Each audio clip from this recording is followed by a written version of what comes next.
Greetings, my scattered sisters and brothers in the Lord. Trust you know the Lord is with you wherever you find yourself scattered today, and that you know that His presence with you is more than enough for whatever you might face today. Well, last time we talked about how the friends brought the paralyzed man to Jesus, and how they took him up on the roof and dug a hole and dropped him in front of Jesus, and Jesus saw their faith, and He responded to the man that your sins are forgiven. And so we want to pick up on that. We emphasized last time the faith of the men that Jesus responded to, and we emphasized that their faith was visible. I had one friend respond back that those were some good friends.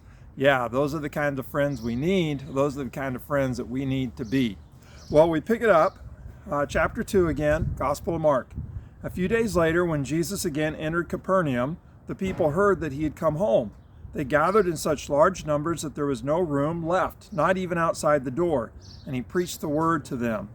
Some men came bringing to Him a paralyzed man, carried by 4 of them. Since they could not get him to Jesus because of the crowd, they made an opening in the roof above Jesus by digging through it, and then lowered the mat the man was lying on. When Jesus saw their faith, He said to the paralyzed man, "Son, your sins are forgiven." Now some teachers of the law were sitting there thinking to themselves, "Why does this fellow talk like that? He's blaspheming. Who can forgive sins but God alone?" Immediately Jesus knew in His spirit that this was what they were thinking in their hearts, and He said to them, "Why are you thinking these things? Which is easier, to say to this paralyzed man, 'Your sins are forgiven,' or to say, 'Get up, take your mat and walk'? But I want you to know that the Son of Man has authority on earth to forgive sins." So He said to the man, "I tell you, get up, take your mat, and go home." He got up, took his mat, and walked out in full view of them all. This amazed everyone, and they praised God, saying, "We have never seen anything like this." Well, there's a lot to talk about here, and I don't know that we'll get it all said in the next couple of minutes. But I want to just pause for a moment over Jesus' response. "Son, your sins are forgiven." The man didn't jump up and start carrying his mat at that point. And it's easy to think, okay, there must be a connection between his sins and his paralysis, that he was maybe paralyzed by his sin, paralyzed by his guilt, and that's why he was bedridden, and that's why Jesus said, "Son, your sins are forgiven." Well, yeah, there is a connection between sin and health, and for sure, but that connection's not actually made very deeply, at least in this story. Okay, there's no way we can simply say that he was paralyzed because he was a sinner. Otherwise, once Jesus forgave him of his sins, he would have been cured. And so it's better to take the approach that he's a sinner and he lives in a fallen world. We all live in a fallen world, and part of the fallenness of our world is that this man was paralyzed. And so, don't draw too close of a connection between Jesus saying your sins are forgiven and then Jesus healing him, as if somehow his paralysis was the direct result of his sin. No, I think it's better to say his paralysis was the direct result of living in a fallen world. And that, yeah, there is a connection between, sin and health, but we can't draw too straight of a line between these dots, if I can say it that way. So why does Jesus then say, "Son, your sins are forgiven"?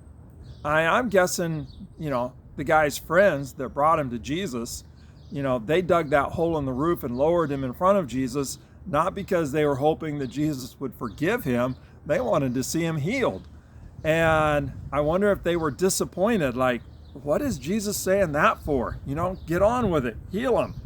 So why does Jesus go about it this way? Well, I suspect that Jesus saw the man and knew what his deepest problem was: sin. Truth is, that's the deepest problem that we all have, is sin. And so Jesus came not to simply heal a physical problem, and Jesus came to bring salvation to the core of who we are and the core of what our need is, and that's forgiveness. That's grace, because we have sinned against God. And so Jesus sees the deepest need, and that's what he's come for.